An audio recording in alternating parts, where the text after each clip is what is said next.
Hi everyone, this is David from eClub. Today we are going to make cheese souffle with a little celery salad, and then we're going to do some braised chicory with balsamic vinegar.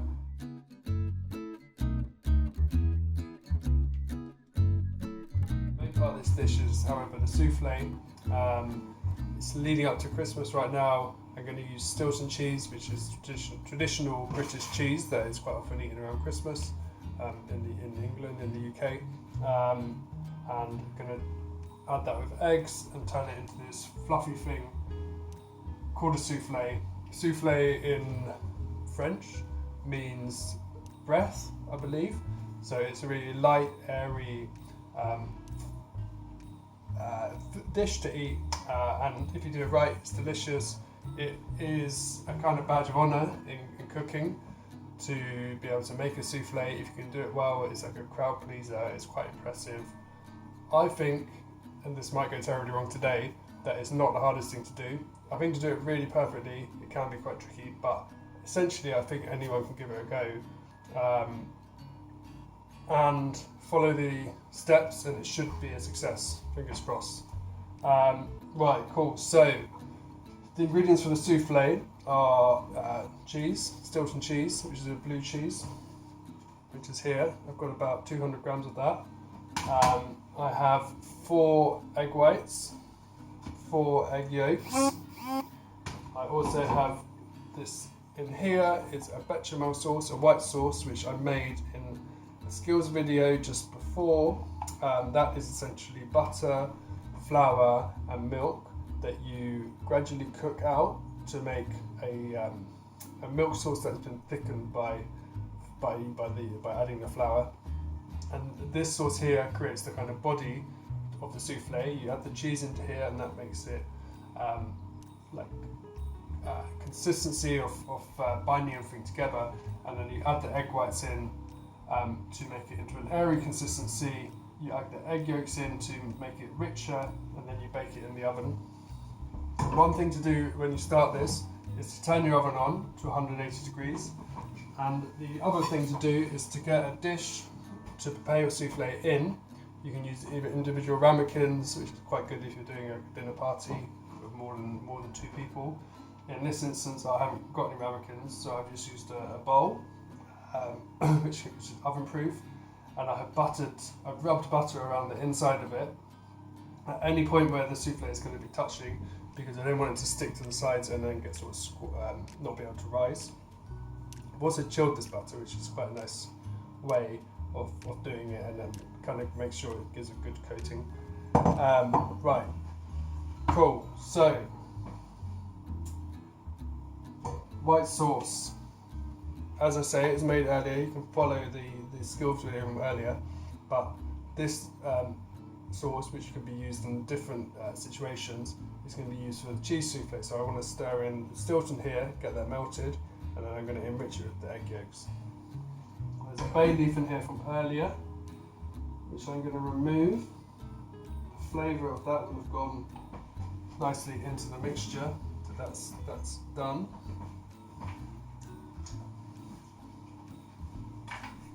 For a low heat. I'm just going to tip in the cheese straight into there, and that will gradually heat up, and then the cheese itself will melt.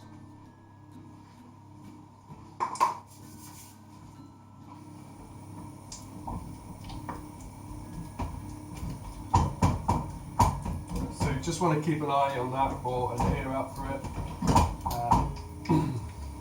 I don't want it to cook too quickly. If it is cooking too quickly, it will start like a sort of glubby sound, and that is when it's sort of getting to the water in it, it's evaporating in it, it's causing like a volcano to come up, and that means it's basically cooking too hot down the bottom. So keep an ear out for that. Stir it. Shouldn't take too long to melt that cheese. And then that. Okay. Now, whisking egg whites is a skill as well in itself. It can often take a long time. If you have an electric whisk, then that's brilliant. I unfortunately don't have an electric whisk. I don't know if you can hear that sound. It's making a volcanic kind of sound, and that suggests to me, that tells me it needs stirring. It's cooking too quickly, not cooking evenly. Turn that down.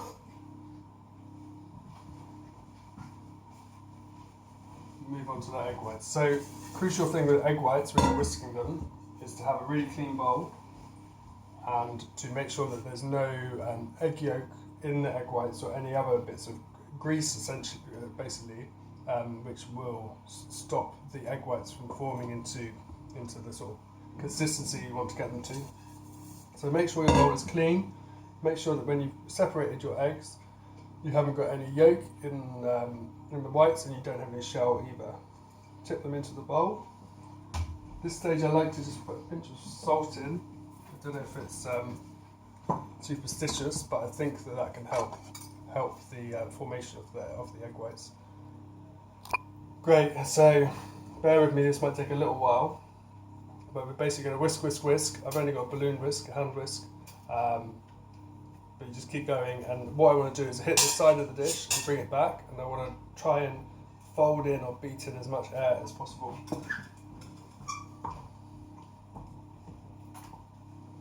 Okay, I'm just going to try and get on with this. It's a bit noisy, so I'm going to move away.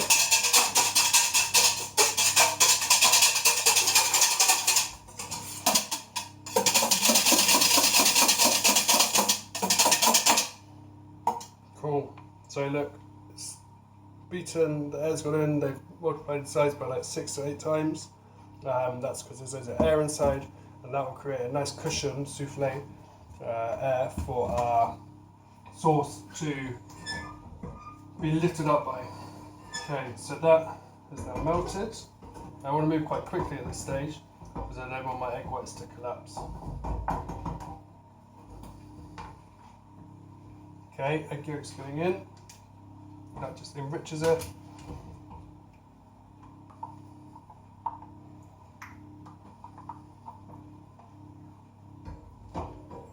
Cool, I'm going to go spatula now. This just helps it mix it more evenly. Just gather anything down from the edges. Great, so that's good. I can go off. Okay, the whisk can go. And I'm going to put a little bit of the sauce into the egg yolks. Look at this. And then I want to gradually fold this in, dragging it around. Okay, a little bit more. And what I'm doing, I'm trying to cut them in basically with the mixing tool, in this case a spatula. What I don't want to do is go vigorously beating them too vigorously, because that knocks the air out of the egg whites and then you get a flat souffle.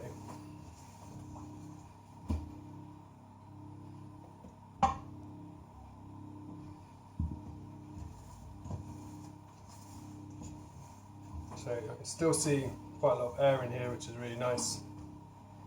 I want to keep moving though. I'm going to go in with the rest now.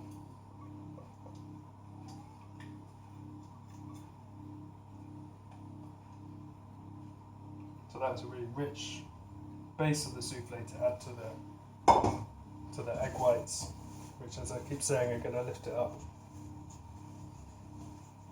Okay, turn the bowl and the stirring implement at the same time can be quite helpful. Drag it down.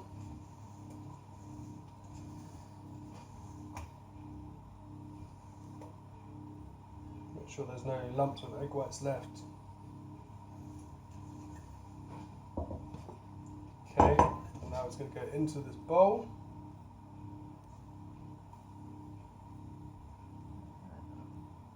Up to the top. Might rise quite a lot, that one. Okay, and then the trick that I just learned is to take your thumb and then go around the edge of the dish, all the way around, just pushing it a tiny bit in from the edge, and that will help it rise better away from the edge. Okay, this other stuff I don't want to waste, so I am going to deal with that in a minute. Okay, so in the oven, 180, in the middle.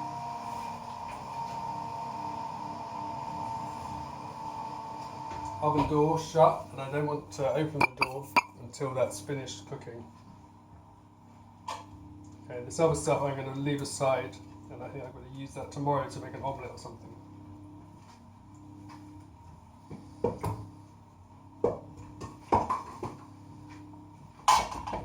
Okay, so that's cool. Just going to clean up a little bit.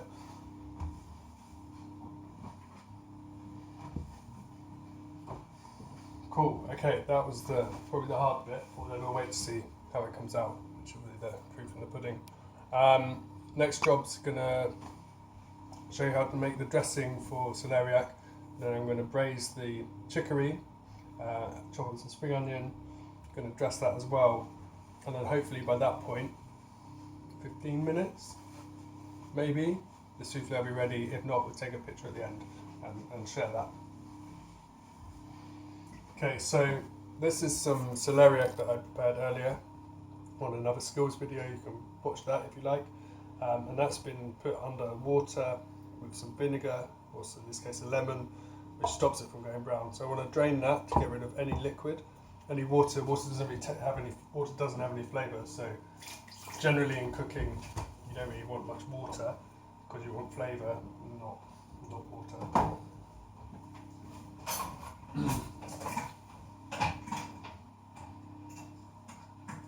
Drain this through a colander.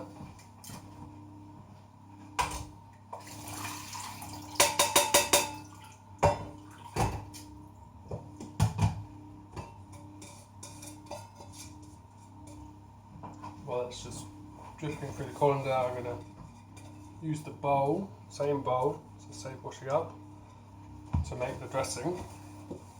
So the dressing for this is going to be creme fraiche, mayonnaise, parsley to give it a green colour, to give it a bit of a lift, to work off against the white. You can put capers in this, which is really nice, but I haven't got any, so I'm just going to put a little bit of salt and pepper as well. Okay, so I think I'm going to do 2 parts creme fraiche to 1 part mayonnaise, so it's not quite as rich as it can be. Mayonnaise obviously very fatty, creme fraiche quite fatty, not quite as fatty as mayonnaise I believe, so 2 spoons of creme fraiche, 1 spoon of mayo. And that's kind of 2 to 1 consistency, 2 to 1 ratio.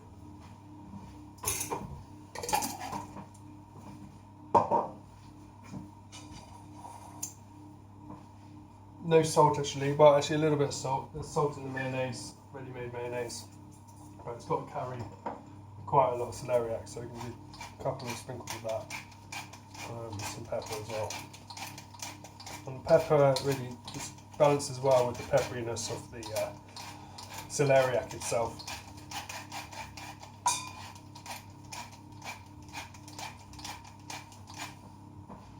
Great, that's good. I'm actually going to put a little mustard in here as well. I'm going to do 1 teaspoon of Dijon, which is French mustard.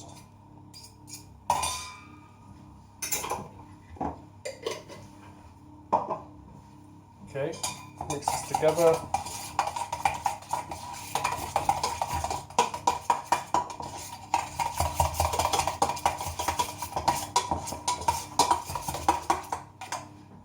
That's looking lovely. I'm very happy with that. Now I'm going to take my celeriac, and for the sake of being, the risk of being a bit obsessive, I'm just going to tip them onto a tea towel just to get rid of the last bit of liquid, the last bit of water.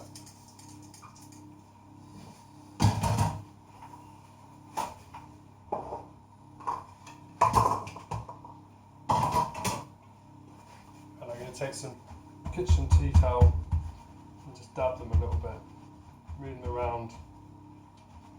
The other reason to get rid of the water is that if it's still in there, I find it can make the dressing go really sort of liquidy, and it doesn't stick to the celeriac if that is the case. It kind of gets like separated in a not a very nice consistency if it's too watery. You'll find that actually once these are dressed, the salt in the dressing brings out the natural liquid from the celeriac itself, and that is nice to have in the dressing because it's got a bit more flavour than water on the tap. Okay, happy with that, so we're just going to put those in.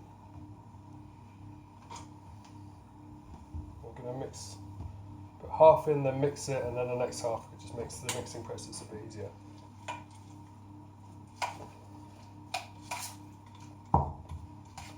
So this is looking very nice, looking pretty rich.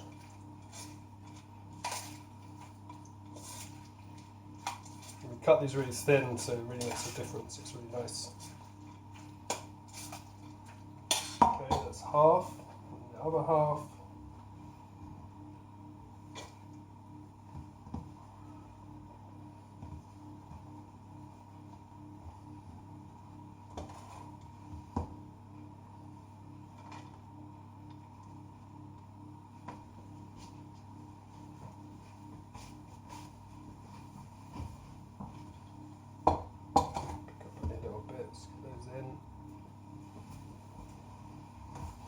Bench clear.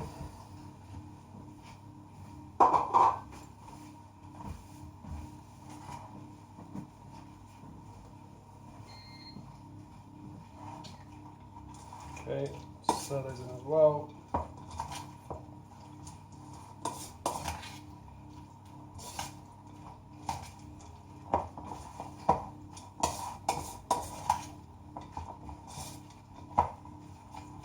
And it's nice to do this a little bit ahead of time because, as I say, the juice from the celeriac will come out of the vegetable and sort of mingle into the dressing, so you get a more kind of balanced, even spread flavour across the dish, which is really nice. Okay, to that I'm actually going to pop in some spring onion and parsley that I mentioned earlier.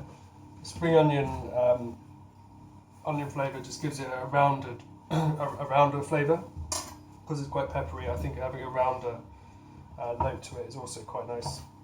So we want to chop these nice and thin as well. We don't want these to be any thicker or bigger than the celeriac because it would stand out too much. So just taking our time to chop these really thinly. Just do one at a time.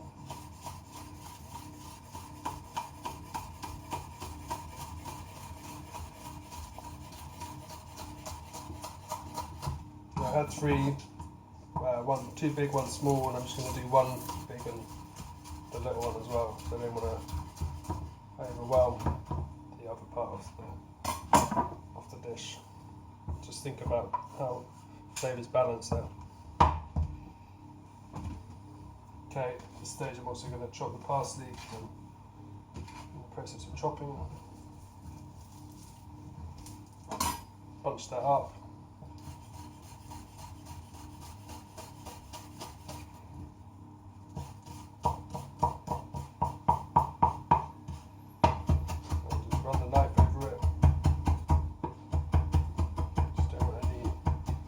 Lumps there, you want to kind of have the parsley blend in, and that gives a nice, another sort of fresh flavour, but a different type of fresh flavour than the celeriac itself. Okay, that's good.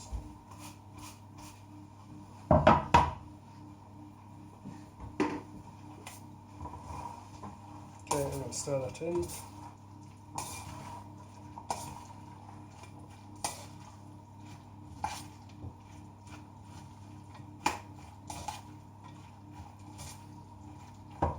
Get that quite evenly mixed.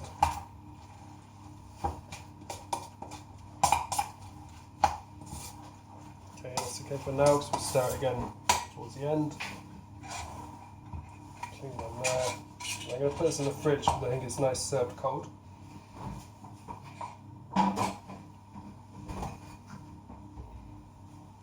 So as well as the balancing the textures, the flavours, you can also think about balancing hot and cold elements as well.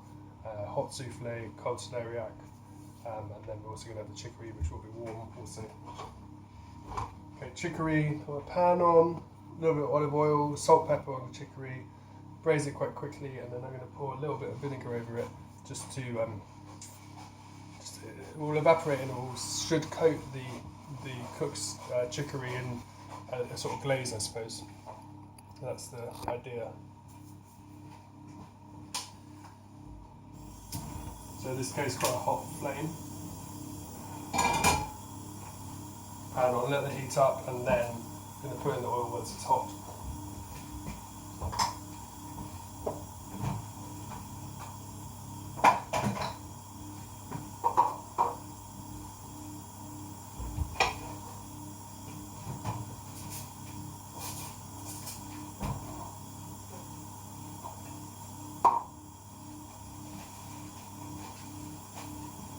So I can feel the heat coming up of that. I feel it in my face particularly, so I can tell it's hot. Not too much oil here. So this chicory is a type of sort of salady type vegetable. It's a leaf, grows on the ground. Grows basically like a vegetable, but it grows in the winter, which is really nice to use this at this time of year. It gives a freshness to diet, which could be otherwise like quite root vegetable-y, so it's nice to have like fresh greens as well. Okay, so going in with a little bit of salt on the face of the chicory, which I cut earlier, and that will kind of aid the cooking process. Just drawing out some liquid there.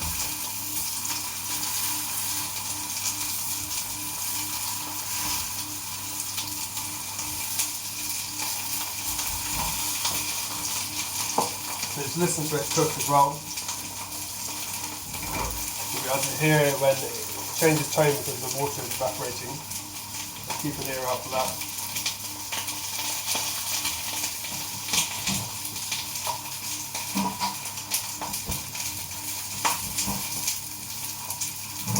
At this stage I'm going to get some plates ready as well, so we're ready to serve.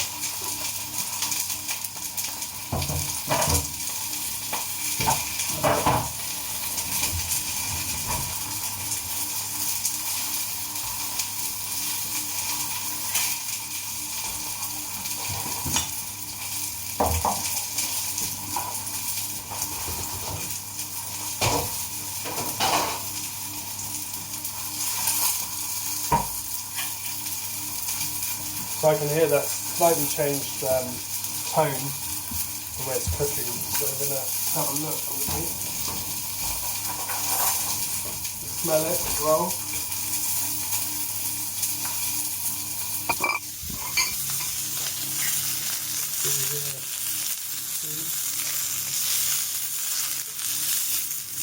There you go, caramelisation on the chicory. So that's kind of enough.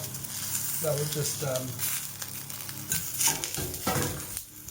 give it a different shape, and it also, by cooking it, you also make it go a bit softer, less chewy, less crisp rather, is probably a better way to say it. I'll put you back over here, open the window, my smoke alarm go off. Okay, this is balsamic vinegar.